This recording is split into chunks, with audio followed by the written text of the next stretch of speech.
ஒருவர் ஒரு புள்ளடியையும் போட்டு 2 3 போட்டாரண்டா அந்த வாக்கு செல்லுபடியாது. நான் திரும்பவும் சொல்றேன், ஒருவருக்கு மாத்திரம் வாக்களிப்பதா இருந்தால் தான் புள்ளடிய போடணும். ஜனாதிபதியாக தேர்ந்தெடுக்கப்பட்டவர் அல்ல, மற்றவர் தான் ஜனாதிபதியாக வர வேண்டும் என்ற ஒரு முடிவை எடுக்கலாம். அல்லது அந்த தேர்தல் மொத்தமாகவே ஏற்றுக்கொள்ள முடியாத என்ற ஒரு முடிவுக்கும் போகலாம். ஒரு வாக்காளர் இல்லை, எனக்கு இவர்களும் விருப்பம், இன்னொருவர்களையும் கொஞ்சம் விருப்பம் இருக்கு என்று விரும்பி அவர் 2வது விருப்பு வாக்க போட போவதாக இருந்தால், பிரதான வேட்பாளர் அந்த 3 பேர் இருக்கிற போது தனி ஒருவர் 50% வாக்களை பெறுவது என்னை பொறுத்த மட்டும் எந்த ஒரு வேட்பாளரும் இந்த 50% அதிகமாக பெறவில்லை என்று சொன்னால் அந்த இடத்துல 2வது 3வது விருப்பு வாக்குகளை சேர்த்து பார்க்க வேண்டிய நிலைமை ஏற்படும். தேர்தல் முடிவுகள் அறிவிக்கப்பட்ட பின்பு எவரேனும் ஒருவர் அதை ஏற்றுக்கொள்ளாமல், அதாவது தேர்தல் நடத்தப்பட்ட முறைமையை கேள்விக்குட்படுத்தி அல்லது அந்த அரசியலில் நகர்த்தப்படும் காய்கள், திரை மறைவில் நடக்கும் ரகசிய பீரங்கள், உலகத் தமிழர் அறிந்தேயாக வேண்டிய உண்மைகளை தேடி ஒரு உடறுப்பு.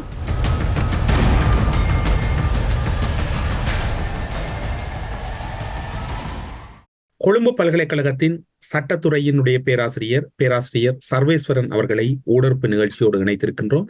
ஊடறுப்பு நிகழ்ச்சியின் சார்பில் உங்களை வரவேற்பதில் மகிழ்ச்சி. வணக்கம். வணக்கம்.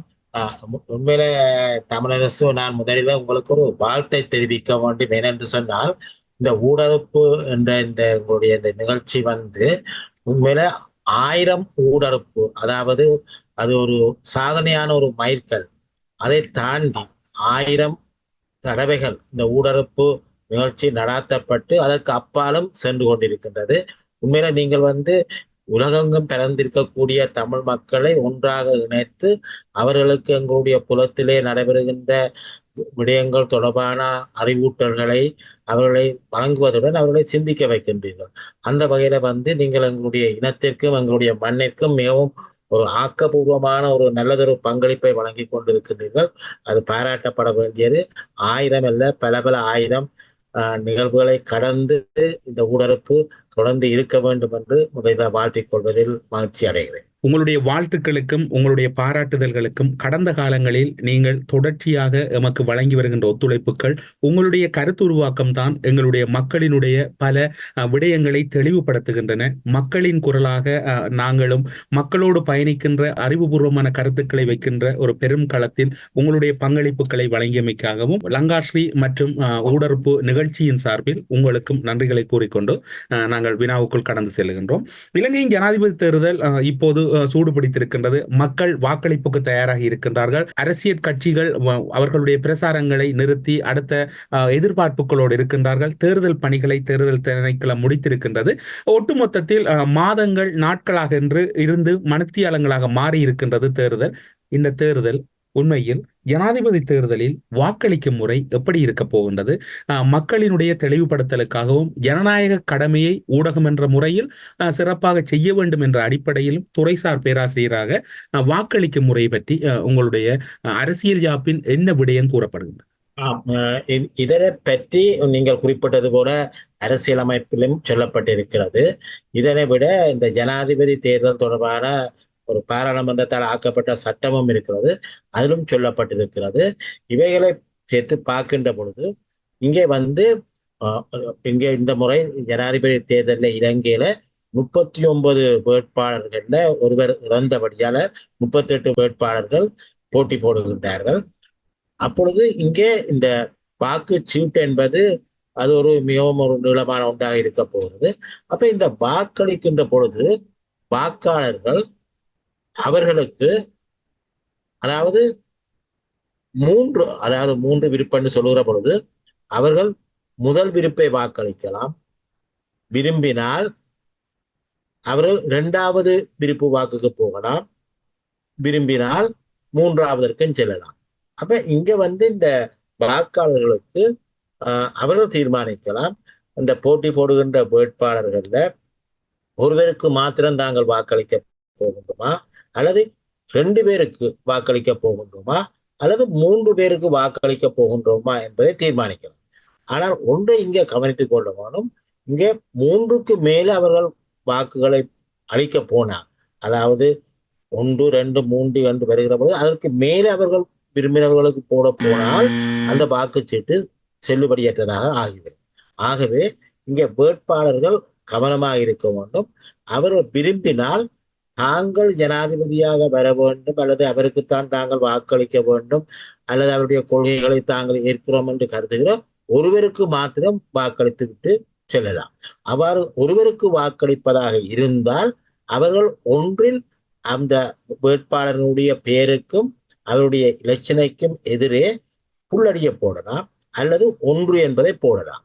இதை ஏன் எப்படி சொல்கிறேன் என்றால், அதாவது ஒருவருக்கு மாத்திரம்தான் அவர்கள் வாக்களிக்கின்ற பொழுது இந்த புள்ளடிய போடலாம், அல்லது 1 என்ற இலக்கத்தை போட்டுவிடலாம். ஆனால் ஒரு வாக்காளர் இல்லை, எனக்கு இவர்களும் விருப்பம், இன்னொருவர்களையும் கொஞ்சம் விருப்பம் இருக்கு என்று விரும்பி அவர் 2வது விருப்பு வாக்க போட போவதாக இருந்தால் அவர் கட்டாயமாக 1வது விருப்பு வாக்க 1 என்று, அதாவது அதிகம் விரும்புகின்ற அவருடைய அந்த வேட்பாளருடைய பெயருக்கும் இலச்சினைக்கும் எதிரே 1 என்று போட்டு, 2வதாக அவர் விரும்புகின்றவருடைய பெயருக்கும் இலச்சினைக்கும் எதிரே 2 என்று போட வேண்டும். இதை விட வேறொன்றும் அவர் செய்யக்கூடாது. அதேவேளை ஒரு வாக்காளர் என்று வைத்துக் கொள்வோம். அவர் பார்க்கிறார், தனக்கு இருக்கிற விருப்பு வாக்குகளை தான், அதாவது முதல் விருப்பையும் போட்டு தான் விரும்புகிற 2வது 3வது வேட்பாளர்களுக்கும் போட விரும்புகிறார் என்று வைத்துக்கொள்ளும். அப்படி என்று சொன்னால் அவர் என்ன செய்ய வேண்டும் என்று சொன்னால், அவர் தன்னுடைய முதல் விருப்பை அவர் விரும்புகிற வேட்பாளருக்கு எதிரே 1 என்று போட்டு, அதாவது அதிகம் விரும்புவதற்கு அவருடைய பெயருக்கும் இலச்சினைக்கும் எதிரே 1 என்று போட்டு, 2வதாக அவர் விரும்புகின்றவருடைய பெயர் இலச்சினைக்கு எதிரே 2 என்று போட்டு, 3வதாக விரும்புகிற வேட்பாளருடைய பெயர் இலச்சினைக்கு எதிரே 3 என்று போடலாம். ஆக நான் இதை திரும்ப சுருக்கமாக சொல்வதாக இருந்தால், ஒருவருக்கு மாத்திரம் வாக்களிப்பதாக இருந்தால் அவர் புள்ளடிய போடலாம், அல்லது 1 என்பதை மாத்திரம் போட்டு விடலாம், வேறொன்று போடக்கூடாது, வேறொன்றும் செய்யக்கூடாது. அவர் 2 பேருக்கு வாக்களிப்பதாக இருந்தால் கட்டாயமாக அவர் 1வது விருப்பு வாக்கை 1 என்று போட்டு அவருடைய இலச்சினைக்கு எதிராக, 2வது இவரை விரும்புகிறாரோ அவருக்கு அந்த இலச்சினைக்கு எதிராக 2 என்று போடவும். ஆனால் 3 பேருக்கு வாக்களிக்க போனால் கட்டாயமாக அவர் என்ன செய்யணும் என்றால், ஆக விரும்புகின்றவருக்கு நேர முதல் விருப்பை 1 என்று போட்டு, மற்றவருக்கு 2 என்று போட்டு, மற்றவருக்கு 3 என்று போடலாம். இதை விட வேற எதுவும் செய்யக்கூடாது. உதாரணத்துக்கு வச்சுக் கொள்வோம், ஒருவர் ஒரு புள்ளடியையும் போட்டு 2, 3 என்று போட்டாருன்னா அந்த வாக்கு செல்லுபடியற்றது. நான் திரும்பவும் சொல்றேன், ஒருவருக்கு மாத்திரம் வாக்களிப்பதா இருந்தால் தான் புள்ளடிய போடலாம். ஒன்றுக்கு மேற்பட்டவர்களுக்கு வாக்களிப்பதா புள்ளடியே போடக்கூடாது. ஆக 2 பேருக்கு வாக்களிப்பது என்றால் 1, 2 என்று போடணும். 3 பேருக்கு வாக்களிப்பது என்றால் 1, 2, 3 என்று போடவும். ஆனால் இங்கே வாக்காளரை பொறுத்தமல்ல, அவர்கள் தீர்மானிக்கலாம், ஒருவருக்கு மாத்திரம் வாக்களிப்பதா, 2 பேருக்கு வாக்களிப்பதா, அல்லது 3 பேருக்கு வாக்களிப்பதா என்பதை தீர்மானிக்கலாம். அதே நேரம் 3க்கு மேற்பட்டவர்களுக்கு அவர்கள் வாக்களிக்க போனால் அந்த வாக்கு செல்லுபடியற்றது. ஆகவே கவனமாக அவர்கள் இதை கவனத்தில் கொண்டுதான் வாக்களிக்க வேண்டும். ஆம். ஜனாதிபதி தெரிவு செய்யும் முறை எப்படி அமைய போகின்றது? அந்த ஜனாதிபதி தெரிவு வாக்களிப்பு நீங்கள் கூறியது போன்று இடம்பெற்ற பின்னர் வாக்கு எண்ணும் நடவடிக்கை இருக்கின்றது. அதில் ஒரு ஜனாதிபதியை எப்படி அவர்கள் இறுதி கட்டத்தில் தெரிவு செய்வார்? அதாவது இந்த ஜனாதிபதி எவ்வாறு தேர்ந்தெடுக்கப்படுவார் என்பது, இங்க 38 வேட்பாளர்கள் இருக்கிறார்கள். 39 பேர் இருக்கும், ஆனால் 38 பேர். அப்ப இங்க என்ன செய்வார்கள் என்று சொன்னால், அளிக்கப்பட்ட வலிதான மொத்த வாக்குகள், நாட்டில் அளிக்கப்பட்ட மொத்த வாக்குகள்ல வலிதான வாக்குகள்ல அவர் அந்த வாக்குகளுடைய எண்ணிக்கையில 50% எவர் பெறுகிறாரோ, அதுக்கு அதிகமாக எவர் பெறுகிறாரோ அவர் ஜனாதிபதியாக தேர்ந்தெடுக்கப்படுவார். அப்ப உதாரணத்துக்கு வைத்துக்கிறோம், 100 வாக்காளர்கள் வாக்களித்திருக்கிறார் வைத்துக்கிறோம் உதாரணத்துக்கு. அப்படி என்று சொன்னால், எவரேனும் ஒரு வேட்பாளர் 51 வாக்குகளை பெற்றால் அவர் ஜனாதிபதியாக தேர்ந்தெடுக்கப்படுவார். ஆனால் எந்த ஒரு வேட்பாளரும் இந்த 50%க்கு அதிகமாக பெறவில்லை என்று சொன்னால், அந்த இடத்துல 2வது 3வது விருப்பு வாக்குகளை சேர்த்து பார்க்க வேண்டிய நிலைமை ஏற்படும்.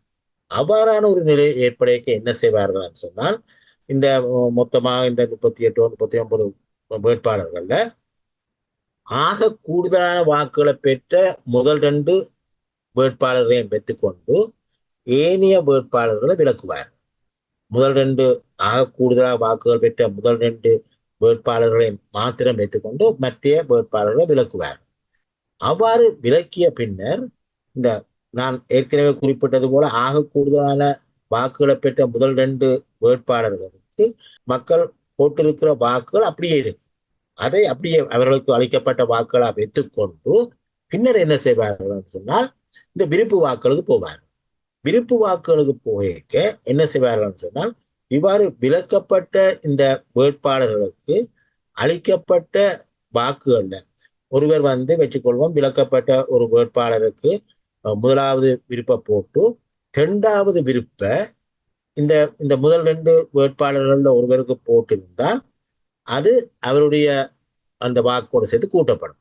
இன்னொரு விதமா பார்த்தால் வைத்துக்கொள்வோம், விலக்கப்பட்ட ஒரு வேட்பாளருக்கு ஒருவர் வாக்களித்திருக்கிறார், முதல் விருப்ப வாக்களித்து போட்டு 2வது விருப்ப இந்த நாங்கள் எடுத்து வச்சிருக்கிற அந்த ஆக கூடுதலா பெற்ற 2 பேர்ல ஒருவருக்கு 2வது விருப்பை அளித்து 3வது விருப்பையும் இந்த 2 பேர்ல இன்னொருவருக்கு அளித்திருக்கிறார் என்று சொன்னால் என்ன செய்வார்கள் சொன்னால், அவருடைய 2வது விருப்பு மாத்திரம்தான் இங்க சேர்த்துக் கொள்ளப்படும், 3வது விருப்பை இங்க சேர்க்க மாட்டார். இன்னொரு விதமா பார்த்தால், விலக்கப்பட்ட ஒரு வேட்பாளருக்கு ஒருவர் முதலாவது விருப்ப போட்டிருக்கிறார், 2வது விருப்ப போட்டிருக்கிறார் விலக்கப்பட்ட இன்னொருவர், 3வது விருப்ப போட்டிருக்கிறார் இந்த நாங்கள் வைத்திருக்கின்ற ஆக கூடுதலான வாக்குகளை பெற்ற 2 பேர்ல ஒரு ஆளுக்கு போட்டிருக்கான்னு வைப்போம். அப்படி என்று சொன்னால் அவருடைய அந்த 3வது விருப்பு இங்க சேர்த்து கூட்டப்படும். இப்ப இந்த இடத்துல அவருடைய முதல் விருப்பு 2வது விருப்பு பயனற்றதா போகுது. ஏன்னு சொன்னால் அவர் அடுத்த முதலாவது 2வது விருப்புக்குரியவர்கள் விலக்கப்பட்டவர்களா வந்து விட்டார்கள். ஆனால் 3வது விருப்பை அவர் என்ன செய்திருக்கிறார்னா, இந்த ஆக கூடுதலாக வாக்குகளை பெற்ற 2 பேர்ல ஒருவருக்கு அளித்திருந்தால் அப்ப அது அவருக்கு ஏற்கனவே இருக்கிற வாக்குகளை அதுவும் சேர்த்து கூட்டப்படும். இவ்வாறு கூட்டப்படுகிறது. இன்னொரு உதாரணத்துக்கு, அதாவது முதலாவது விருப்ப இந்த நாங்கள் ஆக கூடுதலான வாக்குகளை பெற்ற 2 பேரை தானே வைத்திருக்கிறோம், அதுல ஒருவருக்கு முதலாவது விருப்ப போட்டுட்டு 2வது விருப்ப அந்த ஆக கூடுதலான வாக்குகளை பெற்ற மற்றவருக்கு போட்டுக்காண்டு வைத்துக்கிறோம். அதாவது முதல் விருப்பும் 2 விருப்பும் அந்த ஆக கூடுதலான வாக்குகளை பெற்றவர்களுக்கு இடையிலே தான் இருக்கிறது. அப்படி என்று சொன்னால் அவர் என்ன செய்வார் என்றால், அந்த அவர் முதல் விருப்ப இந்த 2 பேரில் ஆக கூடுதலான வாக்குகளை பெற்ற ஒருவருக்கு முதல் விருப்ப போட்டு அது அவருக்கு சேர்த்தபடியால 2வது விருப்பாக அந்த 2 பேர்ல மற்றவருக்கு போட்டது சேர்த்துக் கொள்ளப்பட மாட்டார். இப்படியாக இந்த 2வது சுற்று வரைக்கும் என்ன செய்வார்கள் சொன்னால், வாக்குகளை சேர்த்து இறுதியில அவர்கள் பார்ப்பார்கள், இந்த முதல் 2 வேட்பாளர்கள்ல ஆக கூடுதலான வாக்குகளை இவர் பெறுகிறார்கள். அப்ப இனி இந்த மொத்த வாக்குகள் 50% பெறுகிறார் இல்லையா ஒன்றும் பார்க்க தேவையில்லை.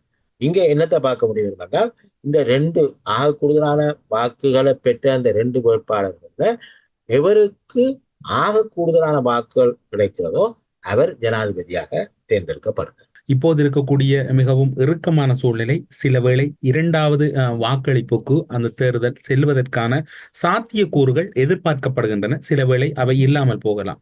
அப்படி ஒரு சாத்தியக்கூறு இடம்பெறுமாக இருந்தால் தேர்தல் முடிவுகள் வருவதில் தாமதம் ஏற்படும். நல்ல ஒரு கேள்வி. ஆனா என்னை பொறுத்த மட்டும் இங்க இதோட சேர்ந்த பல பிரச்சனைகள் இருக்கிறது. ஒன்று இந்த சின்னங்கள் கிட்டத்தட்ட ஒரு 38-39 சின்னம் இருக்கு, 39 சின்னம் இருக்கு. சில சின்னங்கள் எப்படி இருக்குன்னு சொன்னால் அந்த ஒன்றை போலதான் மற்றதும் இருக்குது. அப்ப மக்கள் தவறுதலாக மாறி தாங்கள் கருதுகிற வேட்பாளர் என்று வைத்துக்கொண்டு இன்னொருவருக்கு வாக்களிப்பார்கள். ஆகவே இங்க இந்த வாக்களிக்க போகின்றவர்கள் தாங்கள் வாக்களிக்க இருக்கிற சின்னத்தை மிக கவனமாக மனதில கொண்டு போக வேணும், மனதை இழுத்து செல்ல வேண்டும். ஏனென்று சொன்னால் அவர்கள் இதை நினைத்து கொண்டு இன்னொருவருக்கு வாக்களிக்கக்கூடிய சூழ்நிலை இருக்கிறது. அது ஒரு பிரச்சனை. 2வது பிரச்சனை, இன்றைக்கு இந்த முறை தேர்தலில் இந்த விருப்பு வாக்குகள் என்று போய்க்க பலர் அவர்கள் வாக்களிக்கிற முறையில பிளவிடுவதன் காரணமாக செல்லுபடியற்றதாக கூட வரலாம். ஆனால் நீங்கள் கேட்ட கேள்வியை பொறுத்த மட்டில வரக்கூடிய விடயம் என்னவென்று சொன்னால், என்னுடைய கருத்துல நான் நினைக்கவில்லை மிக அதிக அளவில் மக்கள் 2வது 3வது விருப்பு வாக்குகளுக்கு போவார்கள்.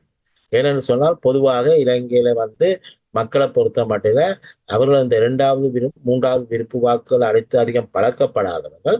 அது மாத்திரமல்ல, அவர்கள் ஒரு அதாவது இவர் தான் பெற வேண்டும், மற்ற இரண்டாவது மூன்றாவதா பரவாயில்ல இவருக்கு போடுவோம், மூன்றாவதா இவருக்கு போடுவோம் என்று சிந்திக்கிற மக்களுடைய எண்ணிக்கை குறைவு. அவர்கள் தீவிரமாக இந்த வேட்பாளர்களை எவரோ ஒருவரைத்தான் ஆதரித்து நிற்பார்கள். ஆனபடியால என்னுடைய கருத்துல இந்த இரண்டாவது மூன்றாவது விருப்பு அளிக்கின்ற மக்களுடைய எண்ணிக்கை குறைவாக இருக்கும்.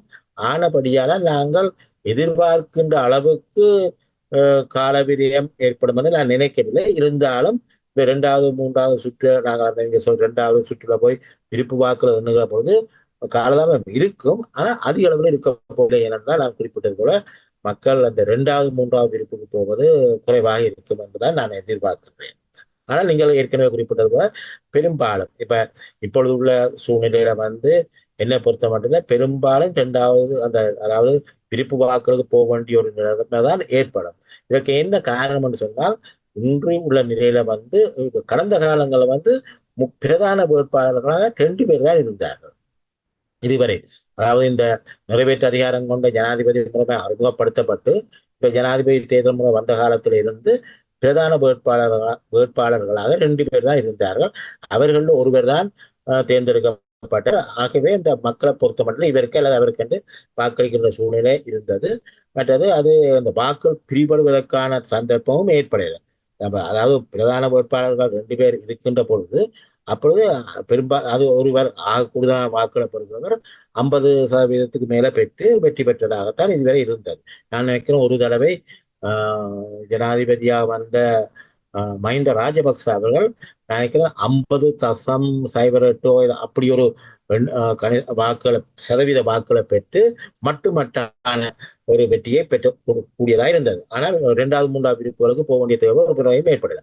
இந்த முறை பொதுவாக 3 பேர் பிரதான வேட்பாளர்களாக போட்டி போடுகிறபடியால அந்த 3 பேருக்கும் இடையில வாக்குகள் பிரிபடுகின்ற போது இந்த தனித்து ஒருவர் 50 ஏன்னா அதை விட வேற வேட்பாளர்களும் இருக்கிறார்கள். இன்றைக்கு 3 பேரை நாங்கள் பிரதான வேட்பாளர்கள் என்று சொன்னாலும் இதை விட என்ன பொறுத்த மட்டும் ஓரளவுக்கு வாக்குகளை பெறக்கூடிய மேலும் ஒரு 2-3 வேட்பாளர்கள் இருக்கிறார்கள். ஆனால் பிரதான வேட்பாளர்கள் இந்த 3 பேர் இருக்கிற போது இந்த தனி ஒருவர் 50% வாக்குகளை பெறுவது என்னை பொறுத்த மட்டும் சாத்தியமற்றது. ஆனால் இப்பொழுதுள்ள நிலைமையில சில விட ஒரு வேட்பாளர் நான் நினைக்கிறேன் ஒரு 45% கிட்ட வாக்குகளை பெற முடியும் அப்படியான ஒரு சூழ்நிலை இருக்கிறது. இருந்தாலும் 50% அவர் தொடுவாரா என்பது சந்தேகமாகும். நீங்கள் குறிப்பிட்ட அத்தனையும் அரசியல் யாப்பில் வரையறுக்கக்கூடிய விடயங்கள், வரையறுக்கப்பட்டுள்ள எழுத்து மூலமான விடயங்கள். தேர்தல் இடம்பெற்று வாக்களிப்பு இடம்பெற்று முடிவுகள் அறிவிக்கப்படும் வரை, புதிய ஜனாதிபதி ஒருவர் பதவியேற்கும் வரை இலங்கையினுடைய சட்டம் ஒழுங்கு, இலங்கையினுடைய அத்தனை கட்டமைப்புகளுக்கும் யார் பொறுப்பாக? அதாவது ஒரு ஜனாதிபதி தேர்தல் நடந்து புதிய ஜனாதிபதி பதவி ஏற்கின்ற வரையும் முன்பிருந்த ஜனாதிபதி தொடர்ந்து அவருடைய கடமைகளை செய்வார். அது மாத்திரமல்ல, முதலில் இருந்த அமைச்சரவை தொடர்ந்து இருக்கும், அந்த அமைச்சர்கள் தொடர்ந்து இருப்பார்கள். ஆகவே அதுல எந்த ஒரு பிரச்சனையும் ஏற்பட முடியாது. அது மாத்திரமல்ல, முக்கியமாக என்னை பொறுத்த மட்டும் பெரிதாக நாங்கள் எதிர்பார்க்கக்கூடிய ஏதேனும் ஒரு ஜனநாயக விரோதமான செயற்பாடுகளும் இடம்பெறாது. ஏனென்று சொன்னால் கடந்த காலங்களை பார்க்கிற பொழுது ஒப்பீட்டு அளவில் இலங்கையில இந்த பொதுவான எல்லா தேர்தலுமே என்னை பொறுத்த அதனுடைய அந்த பாராட்டுக்கள் தேர்தல் ஆணைக்குழுவுக்கு தான் செல்ல வேண்டும். மிகவும் சரியாக, அதாவது முறையாக நடத்தப்பட்டது மாத்திரம் அல்ல, மக்களும் பொதுவாக அமைதியான முறையில தான் வாக்களித்து அந்த வாக்குகளுக்கு பின்பு வெற்றி பெற்றவரை பொறுத்த மட்டும் அவர்கள் அமைதியாகத்தான் அதை கொண்டாடினார்கள். அமைதியான முறையில தான் அந்த மாற்றங்களும் ஏற்பட்டன. ஆகவே என்னை பொறுத்த மட்டும் இந்த முறையும் அப்படியான ஒரு சூழ்நிலை தான் இருந்து கொண்டிருக்கிறது. தேர்தல் திணைக்களத்தால் அறிவிக்கப்படும் புதிய ஜனாதிபதி பதவியேற்கும் வரை தற்போதைய ஜனாதிபதியின் அதிகாரங்களை அவர் தற்போது சாதாரணமாக பயன்படுத்துவது போன்று பயன்படுத்துவதற்கான சட்ட ஏற்பாடுகள் இருக்கிறது. அவரும் பயன்படுத்தலாம். அதே நேரம் அந்த இருக்கின்ற பிரதமர் அமைச்சரவை எல்லாம் தொடர்ந்து இருக்க போகும். ஆனபடியால அந்த அமைச்சர்களும் தங்களுடைய அதிகாரங்களை பயன்படுத்தி கொண்டிருப்பார்கள். அதுல எந்த பிரச்சனையும் இருக்க மாட்டாது. இப்போது இருக்கக்கூடிய இன்னும் ஒரு எல்லோரிடமும் இருக்கக்கூடிய வினாக்கள் என்பதை தாண்டி இம்முறை ஜனாதிபதி தேர்தல் எல்லோரிடமும் பேசப்படுகின்றது. அதனால் தான் பலரிடம் இருக்கக்கூடிய கேள்விகளை உங்களிடம் துறைசார் பேராசிரியராக கேட்கின்றோம்.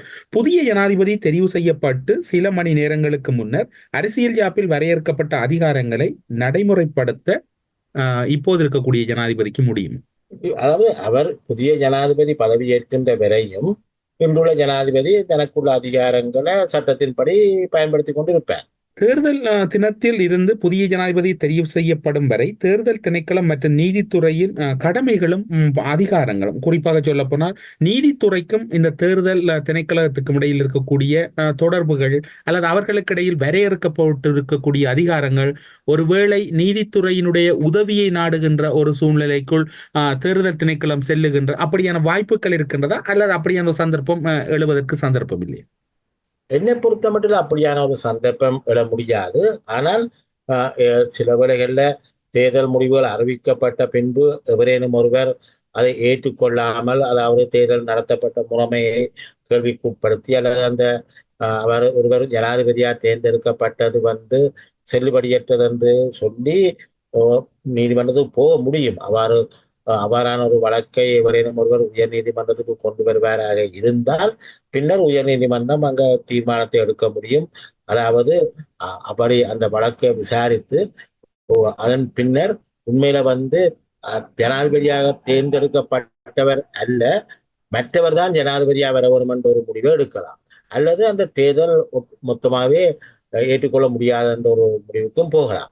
அப்படியான ஒரு சூழ்நிலை வரைக்கும் அரசியலமைப்பில் சொல்லப்பட்டிருக்கு. எப்படி என்று சொன்னால் அந்த 2 சந்தர்ப்பங்கள் இருக்கிறது. ஒன்று, அந்த ஜனாதிபதியா தேர்ந்தெடுக்கப்பட்டவரை நாங்கள் நீதிமன்றம் ஏற்காது, இன்னொருவர் தான் ஜனாதிபதி என்று சொல்வதாக இருந்தால் அந்த மற்ற ஜனாதிபதி அவ்வாறு நீதிமன்ற தீர்ப்பு, உயர் நீதிமன்றத்துடைய தீர்ப்பு வந்ததிலிருந்து 1 மாதத்துக்குள்ள பதவி ஏற்க வரும்.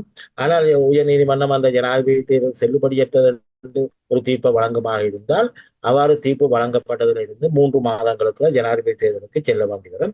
ஆனால் என்னை பொறுத்த மட்டும் இவைகள் எதுவுமே பெரும்பாலும் இடம்பெறும் என நான் நினைக்கவில்லை. ஒரு ஜனாதிபதி ஒருவேளை நீங்கள் குறிப்பிடுவது போன்றோ எக்ஸோ அல்லது வையோ என்கின்ற ஒரு ஜனாதிபதி வெற்றி பெற்று பதவியேற்றால் அவருக்கு எதிரான பதவியேற்ற பின்னர் அவருக்குரிய சிறப்பு அதிகாரங்கள், நீதிமன்றம் அவரை கேள்விக்குட்படுத்துகின்ற சில நியாயாதிக்கங்கள் எல்லாம் குறைவல்லவா?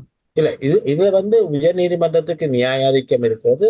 அந்த தேர்தல் செல்லுபடியானதா அல்லது அந்த குறிப்பிட்ட ஒருவர் ஜனாதிபதியா தேர்ந்தெடுக்கப்பட்டது சரியானதா அல்லது அவர்தான் அதுக்கு ஜனாதிபதியா இருக்க வேண்டுமா, இந்த விடயங்கள் தொடர்புல உயர் நீதிமன்றத்துக்கு நியாயாதிக்கம் இருக்கிறது.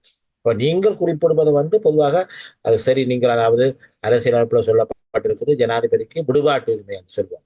அதை நாங்கள் சொல்வது இம்யூனிட்டி என்று சொல்லி, அது உண்மையில ஒருவர் ஜனாதிபதியா தேர்ந்தெடுக்கப்பட்ட பின்னர் அவருடைய பதவி காலத்துல அவருக்கு எதிராக போடப்பட்ட வழக்குகளை தொடர்ந்து நடத்த முடியாது அல்லது அவருக்கு எதிராக புதிதாக வழக்குகளை போட முடியாது. அவருடைய பதவிக்காலம் விரைவு இருக்கிறது. ஆனாலும் கூட அவருக்கு எதிராக அவர் ஏதாவது ஒரு அடிப்படை மனித உரிமையை மீறி இருந்தா அந்த சந்தர்ப்பத்துல சட்டமா அதிபருடைய பெயர்ல அடிப்படை உரிமை வழக்கை கொண்டு வர முடியும்.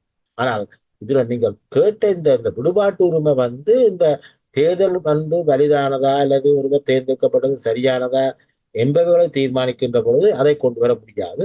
ஏனென்றால் நீதிமன்றத்துக்குள்ள அதிகாரம் எந்த வகையிலையும் மீளப்பெற முடியாது. அது உயர் நீதிமன்றத்துக்கு தான் அந்த அதிகாரம் இருக்கிறது. அது அரசியலமைப்புல உத்தரவாதப்படுத்தப்பட்டிருக்கிறது. ஆனால் என்னுடைய கருத்துல இவைகள் எதுவுமே அதாவது என்னுடைய கருத்துல தேர்தல் நடைபெறும். அந்த தேர்தல் அமைதியான ஒரு தேர்தலாக நடைபெறும். அந்த தேர்தலுக்கு பின்னர் மிக அமைதியான ஒரு ஆட்சி மாற்றம் நடைபெறும். ஏனென்றால் உங்களுக்கு தெரியும், இலங்கையில முன்னாள் ஜனாதிபதியை கூட நினைக்கிறேன் உலக வரலாற்றுல கூட ஒரு அமைதியான மக்கள் போராட்டம் மூலம் முன்னாள் ஜனாதிபதியா வீட்டுக்கு அனுப்பின அந்த பெருமை இலங்கை மக்களுக்கு இருக்கிறது. அதாவது அவர்கள் இரத்தம் சிந்தாத ஒரு ஜனநாயக வழியில நடைபெற்ற ஒரு மாற்றம் மூலம், ஒரு புரட்சி மூலம் முன்னைய ஜனாதிபதி கோத்தபாய ராஜபக்சவை அனுப்பினார்கள். நான் நினைக்கவில்லை உலக வரலாற்றுல வேறு எந்த ஒரு நாட்டிலும் இந்த அளவு தூரம் ஒரு அமைதியான ஒரு சுமூகமான ஒரு ஆட்சி மாற்றம் நடந்து ஜனாதிபதியா வந்தவர், அதாவது சொல்லப்போனால் மக்களுடைய ஏகோபித்த ஆதரவுல வந்த பாதி வழியை கூட கடக்க முதலே வீட்டுக்கு அனுப்பப்பட்டவர். ஆனபடியால இலங்கை மக்களை பொறுத்த மட்டும் இன்று என்னை பொறுத்த மட்டும் இந்த விடயங்கள் தொடர்பில் மிகவும் ஒரு பக்குவமான நிலையில இருக்கிறார்கள்.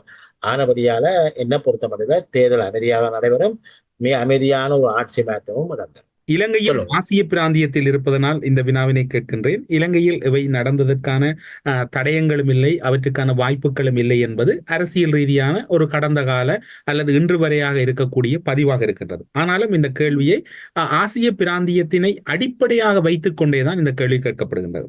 இந்த சூழ்நிலையில் இராணுவ ஆட்சிக்கான முஸ்தீவுகள் இடம்பெறுமாக இருந்தால் அது எந்த கட்டமைப்பை முதலில் தன்வசப்படுத்தும்?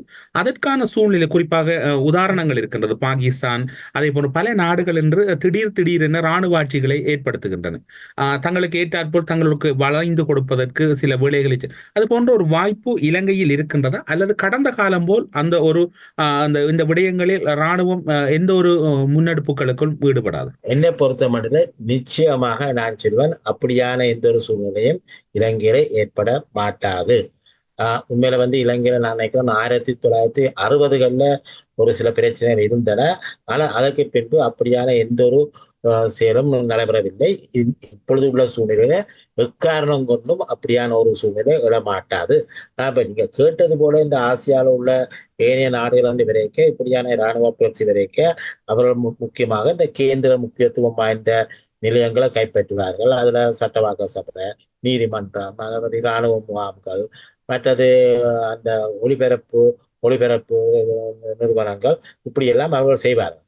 ஆனால் அப்படியான அந்த ஒரு சூழ்நிலை இலங்கையில இப்பொழுதும் இல்லை, இனி வரப்போவதும் இல்லை என்பதுதான் என்னுடைய முழுமையான நம்பிக்கை. அப்படியான எதுவுமே நடைபெற மாட்டாது. ஊடரப்பு நிகழ்ச்சியில் இணைந்து கொண்டு இலங்கையின் ஜனாதிபதி தேர்தலும் வாக்களிக்கின்ற முறையும் மக்களினுடைய பங்கு பெற்றுதலும் வாக்கு எண்ணுதலில் இடம்பெற போகின்ற வாக்கு எண்ணுதல் முறைகளும் ஜனாதிபதியாக தெரிவு செய்யப்பட இருக்கின்றவருடைய சூழ்நிலையும் தற்போது இருக்கக்கூடிய ஜனாதிபதிகளினுடைய அதிகாரங்களும் அவர்களின் எல்லைகளும் என்கின்ற பல்வேறுபட்ட விடயங்களை ஊடரப்பு நிகழ்ச்சியின் வாயிலாக பகிர்ந்து கொண்டமைக்கு சிறப்பு நன்றிகளோடு உங்களிடம் விடைபெற்றுக் கொள்கிறோம். நன்றி, வணக்கம். நன்றிகள். அரசியலில் நகர்த்தப்படும் காய்கள், திரைமறைவில் நடக்கும் இரகசிய பீரங்கள், உலகத் தமிழர் அறிந்தேயாக வேண்டிய உண்மைகளை தேடி ஒரு ஊடரப்பு.